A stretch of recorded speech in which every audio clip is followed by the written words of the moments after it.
It's just you and Ori. There's other people that play the character, but they're not good at it. All right, so this looks like the story of David and Goliath, where Lucario is David. He's going to flourish off of speed. Roy's going to flourish off of, like, he's not going to give very many hits, but when he does hit, it's going to hurt. Like down tilt into forward smash, down tilt into something else into forward smash. The forward smashes are going to hurt. But Ori has shown us, by taking out James, that he is fast and smart enough you said that to work around that. That Ori taking out James was pretty much an upset, right? That was about as big an upset as we can expect, because Caleb and I are the number 1 and 2 players, and we're not competing. Like, Caleb's working, and I have my personal reasons. So James is pretty much the best player here. Oh, wow. Okay, so pretty big upset. Yeah. And so we have And on top of that, James is a really prideful player, and he doesn't like it when someone who just comes out of nowhere and beats him. So if he knows about the person and he doesn't know his art, if he doesn't know who the player is, he just assumes that they're not good. Oh, okay. Yeah. And he knows Ori from other fighting games too. Yeah, and Ori's like, pretty well-rounded in all his fighting games. I know James does not like to give Ori credit. I'll put it that way. All right. And he also trained for the matchup versus Ori for like 3 weeks. Oh, he knew that he played Lucario? Yeah. But the problem is, Ori and Ryan here are the only good Lucario players. I don't know how to emulate it, so he didn't get the matchup practice he needed. But at the same time, he also practices Falco for this, and he didn't play Falco versus Ori. Okay. So it's like he put in all this work with a character that he didn't use. So you can make with that what you will, but I think Ori deserved the hell out of that win. Oh yeah, he did amazing that match. I watched that full match. Very close. Ori is just winning with footsies, dashing in and out of the sword range. Oh, the setup hit. Okay. now that's hard to deal with, because right there you have to drop below the stage and you have to have a perfect sweet spot double jump to re-grab the edge to get your invincibility. Otherwise, it's just gonna bonk your head. But send you flying off the map. But he did the backfall instead of the downfall, so he just went right into it. And yeah, for this, I can't believe that Fish is still in winners, because he fought Ian, and Ian is another really good player. And with how much Ian is from Nome or Barrow, but he just moved here. Okay. And I was saying earlier, one of the things that saddens me about our community is that there's not very many motivated players. He's one of the few motivated players. So it's sad for me to see him go out. Well, not go out, because it's still winners. He's still in losers. Probably running show in losers. I don't need to say what Ori's doing, because he's doing the simple stuff. He knows the Smash Arcade. If you're off the stage, you edge hog so that they're forced to go on the stage and punish their RP.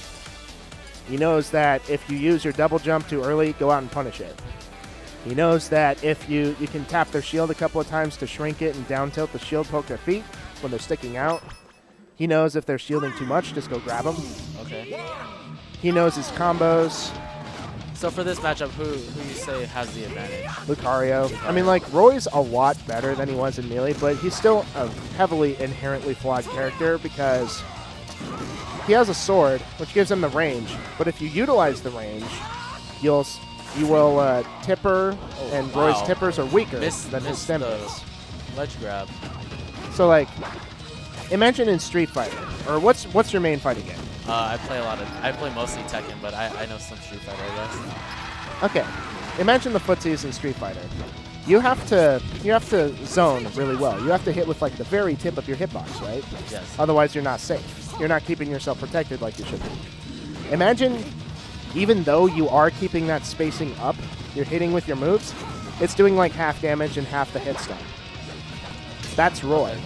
So in order to get the powerful moves from him, you have to overextend yourself. So he's never safe. Okay, true. And that makes it, especially against Ori's Lucario, who can punish you. Or like Lucario is a sword carrier in the sense that his moves have energy jutting out from him. So he also has disjointed hitboxes. Well, so yeah, you have disjointed hitboxes because you have energy coming out of your hands. You have a disjointed hitbox because you have a sword. It's the same deal, except Lucario doesn't have to worry about that. Oh, wow. That was a Forward really... smash? No, that was his Flare Blade, his neutral B. Okay. It's about as powerful as his forward smash, but you can hold it longer, and you can use it in the air. But if it misses, yeah. It's like whiffing a command grab with Zangief. It's like, oh, time to punish that. Yep. Now with Lucario, in case you don't know, he's designed off of traditional fighting game characters where if you use a move, as long as it hits them, you can cancel or link it into another move. Yeah, I've heard of that Lucario plays a lot like Ryu. Yeah, he has the Dragon Punch, he has the Tatsu, he has the Hadoken, he has simple pressure strings. That overhead is so strong. Overheads don't mean anything in Smash. Oh, well. Like, the defense system in Smash is more like your shield is a bubble, all right? And when the longer you use it, like it shrinks. And if you use it too long, if there's no shield left, it'll pop. And it's just like stun in Street Fighter. There you go. You will eat a punish if your shield pops. But the other thing about it is since it gets smaller, some parts of your character will stick out, and if you hit the character that's sticking out of the shield, it's called a shield stab, and it'll still hit them. I did not know that. Okay. So it's a lot of managing your shield to make sure it doesn't get too small, and you can also aim your shield. So like even though your shield is small, you can angle it like forward and down to cover your feet, so they can't shield stab you. But like you were saying, if you're angling it forward and down to cover your feet, your head is exposed, so they can overhead and hit your head. But, yeah. Ori, I can't believe he came back. Oh, never mind. Ori's recovery is really good. Just insane. But Roy has a strong edge guard because if the moves probably won't hit you because they're slow and they're hard to time. But if they hit, it's going to hurt. That's why I said it's the story of David and Goliath. Goliath never hit David, but if he did, it was over. It's like if Roy, he never gets the hit, but when it does, you eat your mistake. You eat it for breakfast, lunch, and dinner.